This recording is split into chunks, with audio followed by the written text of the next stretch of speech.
It's an election year, friends. Welcome to another episode of the Wednesday Conversation. This will be a commentary episode because I'm here alone. Pastor Dusty White, Pastor Chris Hemmelman, my two conversation partners are both on vacation. And so I am Pastor Bob Thune of Coram Church in Omaha, Nebraska, and sitting down, as we do on Wednesdays, to talk about how the gospel of Jesus Christ connects to the questions and issues of everyday life. And today I want to talk about the fact that populism is here to stay.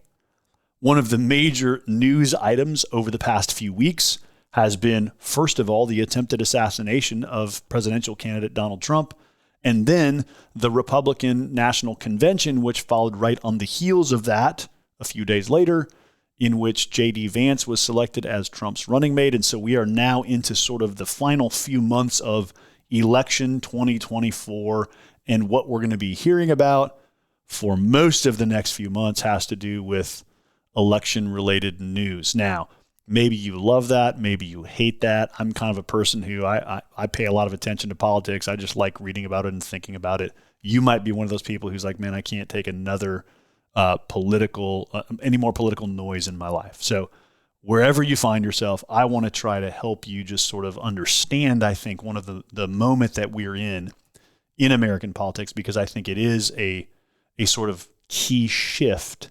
culturally and societally.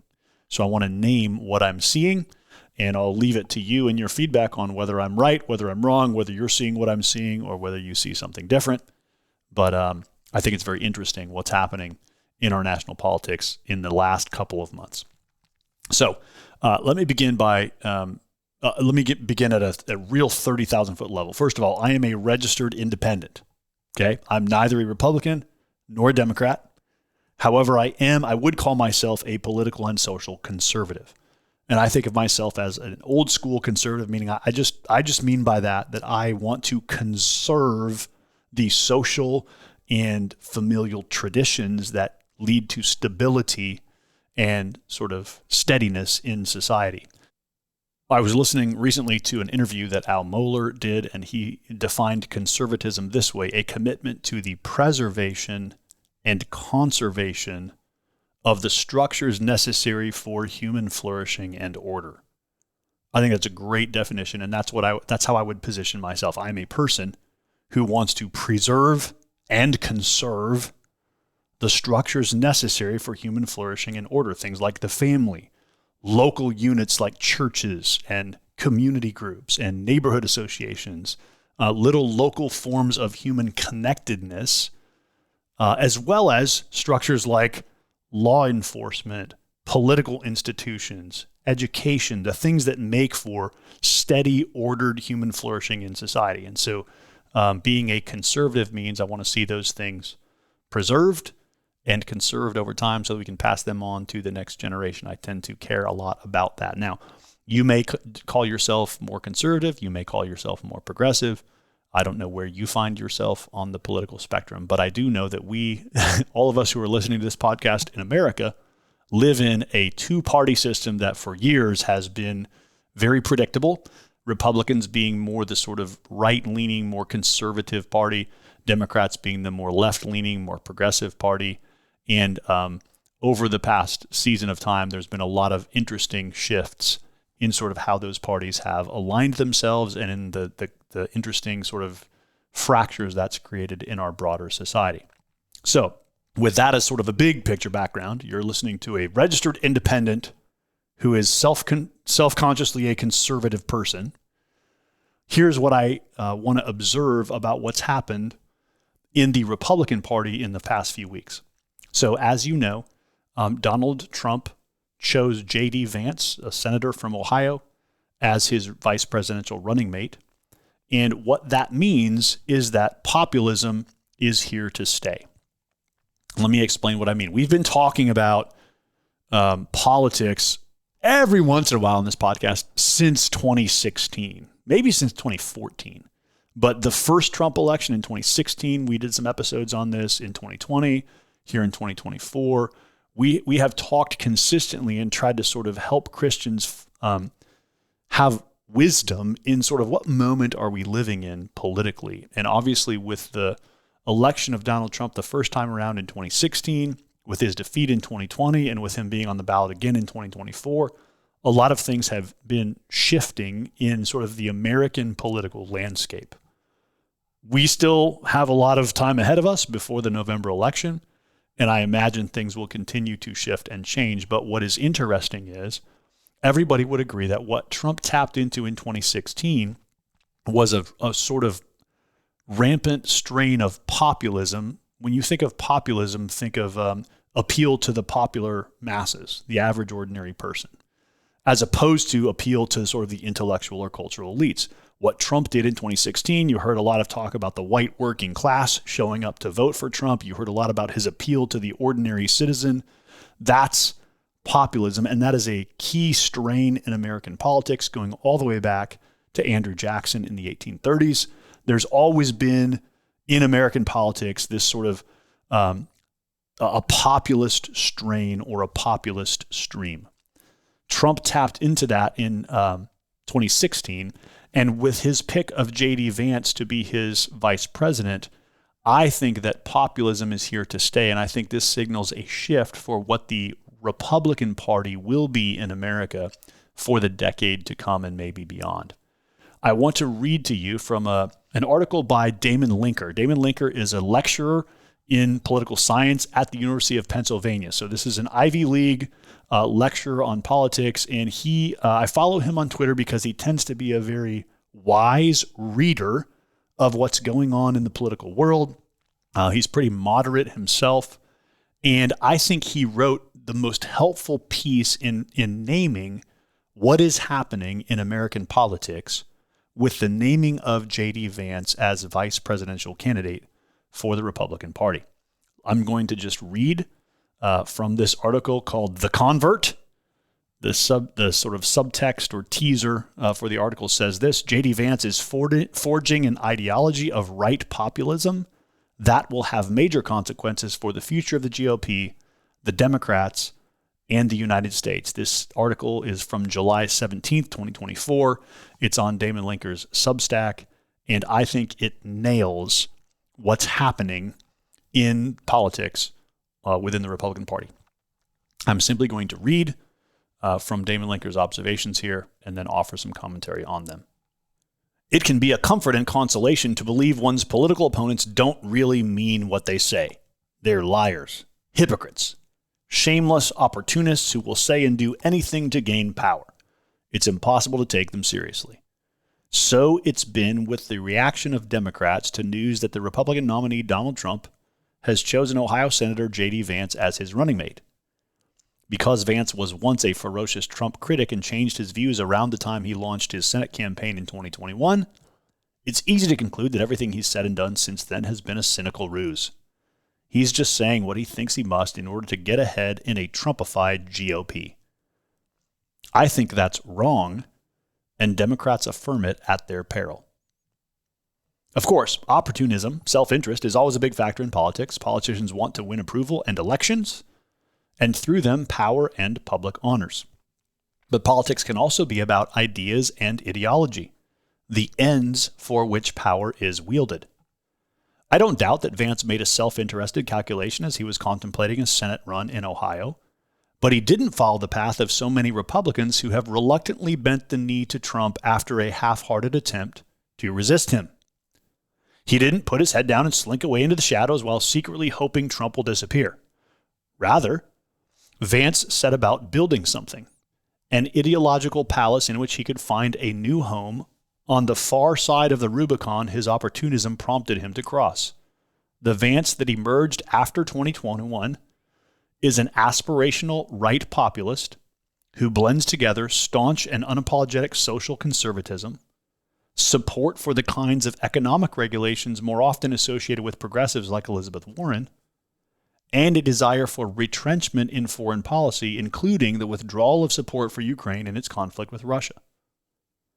All right, so far, Damon Linker is arguing that JD Vance is an aspirational right populist who is blending together social conservatism, economic regulation, you might expect more from someone like Elizabeth Warren, and a sort of America first foreign policy, retrenchment or backing away from sort of broad involvement in foreign affairs and sort of a focus on America. Now, I want to read to you as this article goes on. I think it will start to resonate with what many of you felt in 2016. He writes, "The road to revolution.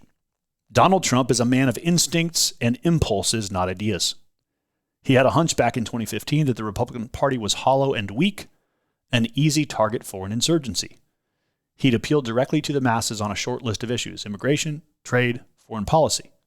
And he'd combined that with a somewhat softer line on entitlement cuts and promises of a more ferocious prosecution of the culture war. That would be the mix. Why? Because he intuited that it would work. And when wedded to Trump's own fame, charisma, and pugilistic persona, it did work, much more than even Trump himself expected it to. But Trump didn't know the first thing about governing. And there was next to no one in Republican circles interested in transforming Trump's ad hoc mix of promises and positions into a policy agenda, let alone anyone who knew how to use the levers of power in Washington to get them enacted. Which is why the Trump administration was so hapless. With its main policy accomplishments, things any old Republican would have attempted to do." I think that's a great description. Basically, Trump captured this amazing popular groundswell and roared into power in 2016, but then he didn't know how to govern. And the people around him, the Republicans who were, leading all the agencies and in key places in federal government, didn't really want to help him figure out how to sort of build whatever it was he thought he wanted to build. And so his first administration didn't really do anything super notable on the policy side of things. It was a pretty straightforward Republican administration that any Republican who was elected president kind of would have done, right? It was standard Republican fare. Damon Linker continues, "The intellectuals noticed.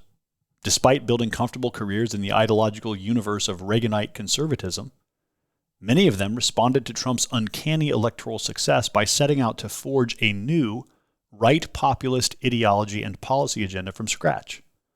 There was the new quarterly journal American Affairs, the new think tank American Compass, a revamped post-liberal First Things magazine, and a series of conferences devoted to national conservatism, and a more rabidly anti-liberal Claremont Institute, all of them trying to develop a constellation of ideas for after Trump.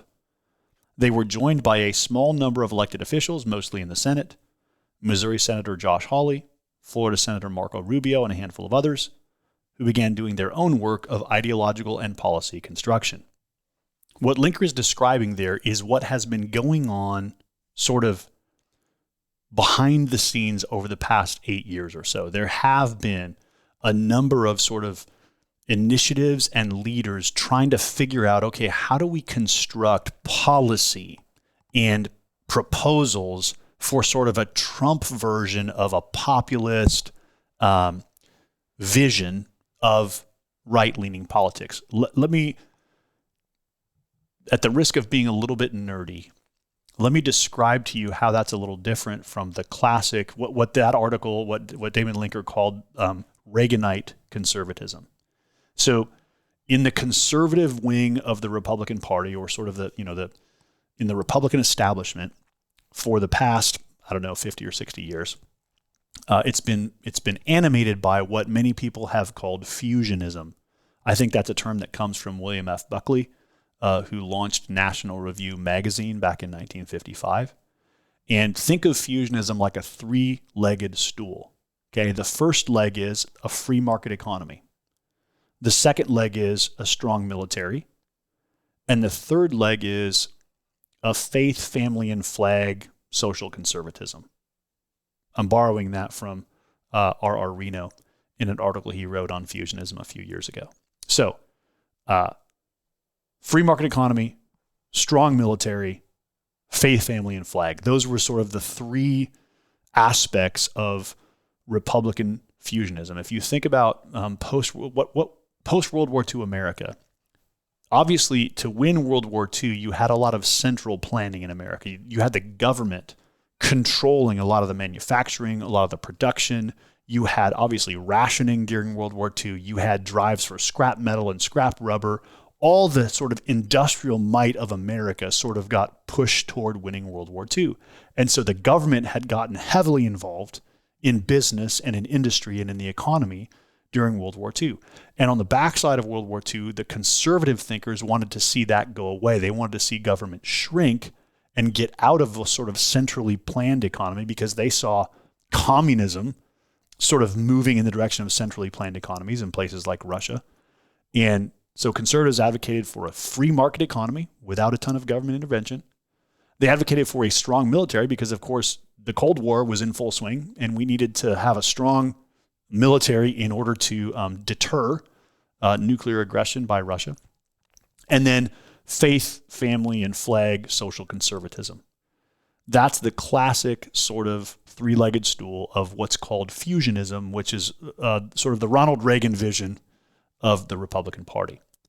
Now, you heard Damon Linker say in his piece that the difference now, the difference of sort of the Trump, Josh Hawley, Marco Rubio, JD Vance vision of sort of a post-liberal conservatism.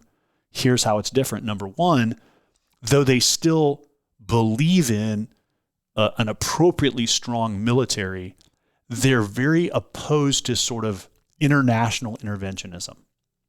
So if you think about the Cold War, America was trying to sort of, push back communism wherever we could. And so we were involved through the Bay of Pigs invasion in Cuba, and we have CIA operatives in Eastern Europe. And, America is sort of leveraging its influence internationally to try to keep communism at bay. If you ask, what does that look like now that the Cold War is over? You have a lot of these leaders who are saying, hey, we shouldn't be involved in places like Ukraine. It's not our problem.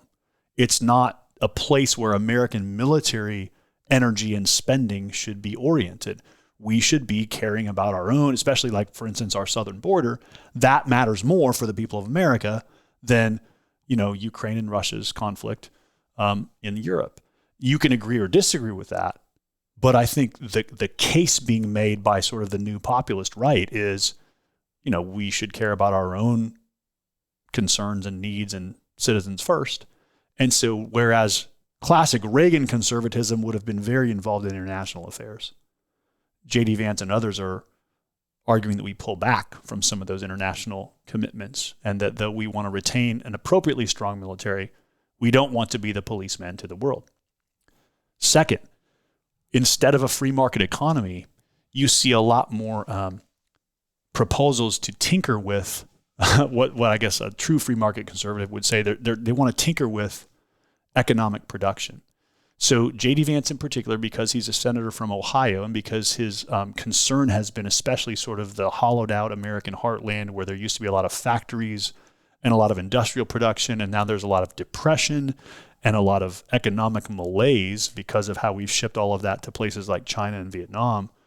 Vance and Trump are advocates of things like tariffs on certain foreign imported goods, things like incentives that would encourage American manufacturing and production.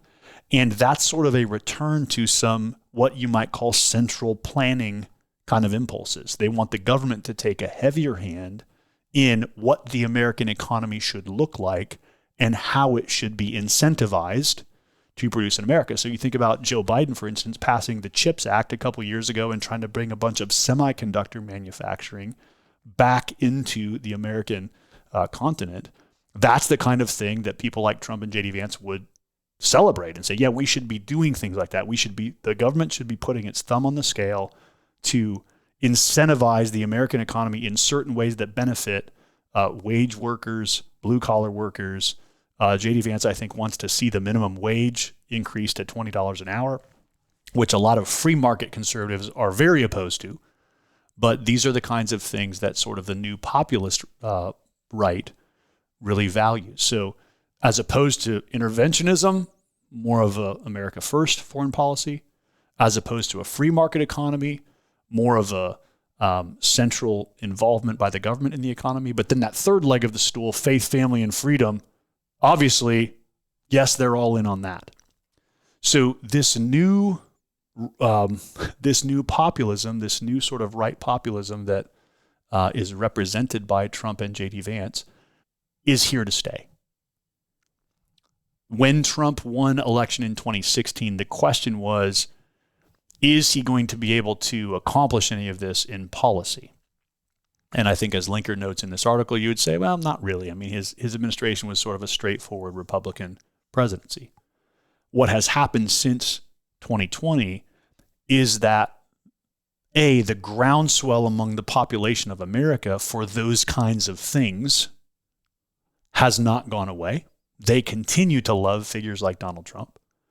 And there's been a bunch of intellectual work done by some of those institutions that Linker named, places like the Claremont Institute, American Affairs Journal, senators like Josh Hawley and Marco Rubio and JD Vance, to build out some policy initiatives around that new vision of sort of a populist right. And so now that we are in 2024, the vision of what the Republican Party is going to look like for the future is clearly trending in the direction of that new populism. And that's why I'm titling the podcast today, Populism is Here to Stay. In a minute, I'll say more about how Christians should respond to this, I think. But first, I want to read you the concluding paragraphs from Damon Linker's essay. Trump, he writes, is the present-day avatar of and vehicle for this nascent right populist ideology and agenda. But he won't be around forever.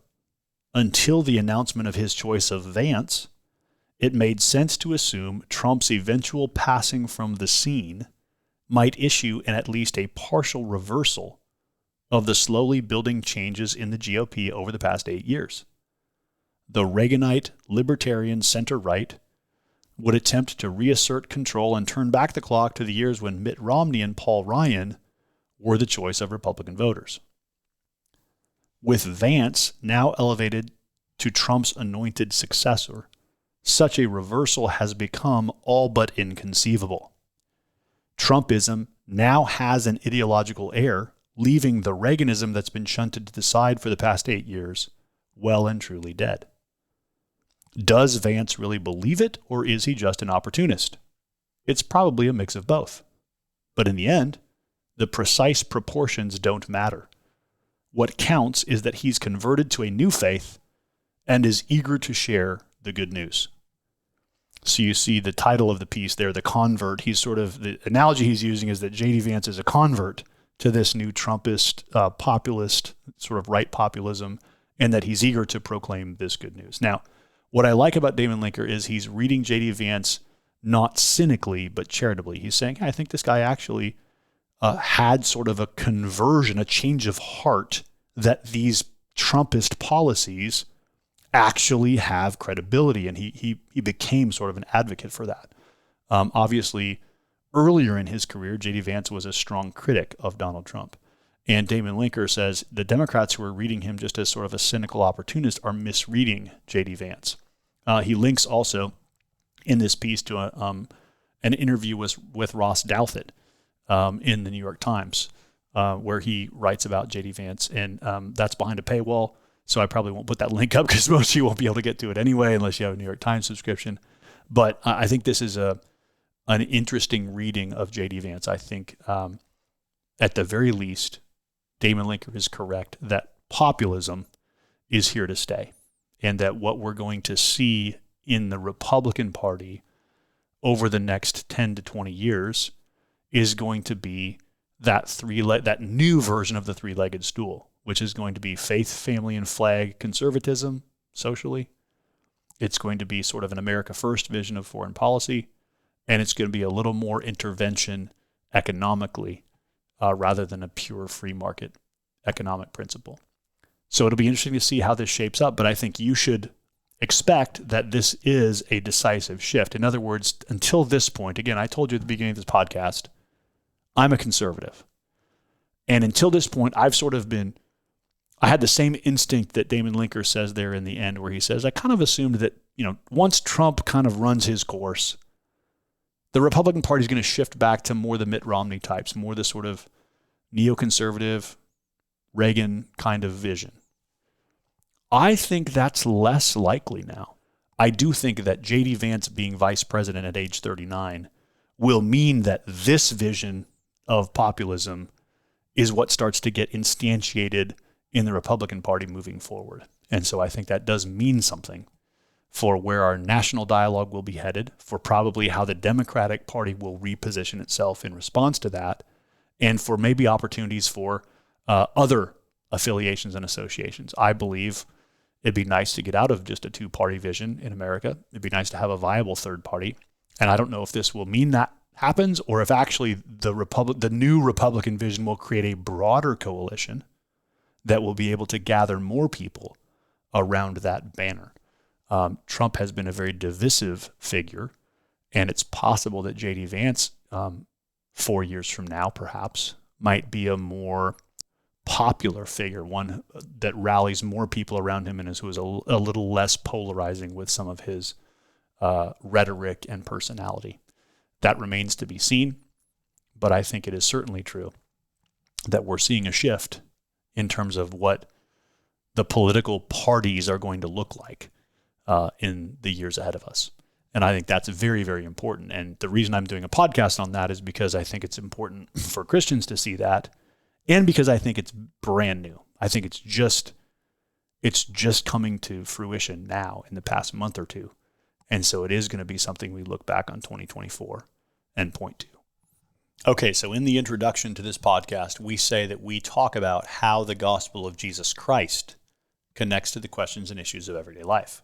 So, how does the gospel of Jesus Christ connect to the question and issue of how should I vote?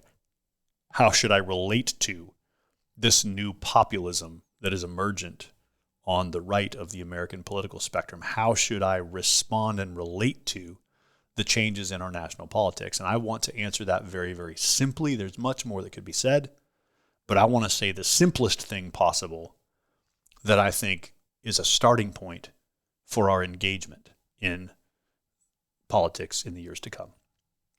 What I want to say is simply this: we ought to be Christians first, Americans second, Republicans, Democrats, or Independents third, and then subcategories of that fourth. So here's what I mean. What will help the church as we go forward into this new world of whatever political future we're walking into, what will help us is to realize, first and foremost, our first identity, our primary identity is as Christians. And Christians are always homeless in this world. There may be political parties or political leaders or political principles that more or less align with a biblical vision, but at the end of the day, we are citizens of the kingdom of heaven, and we are always Christians first, and we should never imagine that any political party or political platform on earth is going to fully align with the kingdom of God. And the minute we start conflating those two, we are in trouble. We should always be Christians first. We should always be Americans second. And I think there was a little glimmer of this in what you saw right after, in the days immediately following the assassination attempt on Donald Trump. I heard even the most left-leaning liberal commentators on cable television saying things like, hey, this is a scary moment for America. That could have been a traumatic event for Americans. It's good. We are thankful that Donald Trump was not killed. Now, these are people who in every other way very much dislike Donald Trump, but I think you saw a return to that, the solidarity we share as we're all Americans. So Christians first, Americans second, at least those of you who are listening to this podcast within the United States of America. Third, we're Republicans or Democrats or Independents. We might align with a particular party or whatever. And then fourth, maybe you're a Reagan Republican, or maybe you're a JD Vance new populist Republican, or maybe you're a Joe Biden Democrat, or maybe you're a Bernie Sanders Democrat, whatever. There are subcategories within that you might align around. The reason I think it's important for us to keep those in order is because what the society around us is always pushing is that we start at the bottom of that hierarchy and then work our way up. So your neighbors or your friends or your family members or the people that are sort of commenting on your social media feed want to know, Are you for or against Donald Trump or JD Vance? Are you for or against Joe Biden? Do you align more with sort of the Reagan vision of conservatism or the sort of Trump version? Do you align more with sort of the Bernie Sanders wing or the Joe Biden classical Democrat wing? Are you more of a libertarian? Like, they want to make us start at the bottom of that hierarchy because that's how all the social media algorithms work. And that's how those who don't have their identity in Christ tend to place themselves in the world. We tend to want to identify ourselves by a tribe small enough and defined enough that it can give us a sense of identity. As Christians, the gospel sets us free from that. So we are free to be, first of all, Christians, Americans second, Republicans, Democrats, or independents third, and then whatever lies beyond that, fourth. And so the way that works for me, as I've already told you, hey, look, I'm an independent. That's the third thing about me. And I'm a traditional conservative. That's sort of the fourth thing about me. But the first thing that matters is I'm a Christian. And the second thing that matters is I'm an American. And I remain an American whether Donald Trump or Joe Biden is president. I continue to live in and fight for the good of America, whether it's a Republican or a Democrat administration. It does not matter who wins or loses an election. It doesn't change the fact that I am caring about the good of America. Now, my caring about the good of America might lead me to oppose certain policies and seek to promote others. My caring about the good of America might lead me to crusade for certain initiatives and to oppose other ones. But what's important is that I get my identity oriented in the right order. Christian first, American second, Republican, Democrat, or Independent third, and then everything else fourth underneath that. As we walk through an election year, and as we participate in community with people who will disagree with us on all kinds of things, and as we have conversations about, hey, what's best for the country and what's not so good, let's keep our identities grounded in Christ, and let's keep our priorities and how we think of ourselves in the right order. I think that will help us very much going forward. As I have said, populism is here to stay. And in the show notes to this podcast, I will link this Damon Linker Substack piece. Now, Substack, this is a free, non-paywalled version, but I don't know if Substack always stays that way or if it's only that way for a week or two and then it will go back behind a paywall. So I guess you'll find out when you click the link that's in this podcast description. Friends, the goal of this podcast is to equip our own churches for discipleship and mission. So we always say, hey, look, you might be a Christian or a church leader who's listening in from somewhere else, even somewhere else in the world. And thanks for listening in, if that's you. We pray that what we've talked about here might be helpful in some way to you as you minister in your context. And we do always love to hear from listeners. And so if you have thoughts, questions, or future podcast topics, send an email to podcast@cdomaha.com. Thanks for listening. Next week is a fifth Wednesday, so we will have an archive episode for that week, and then we'll be back the week after that with a fresh episode of the Wednesday Conversation. See you then.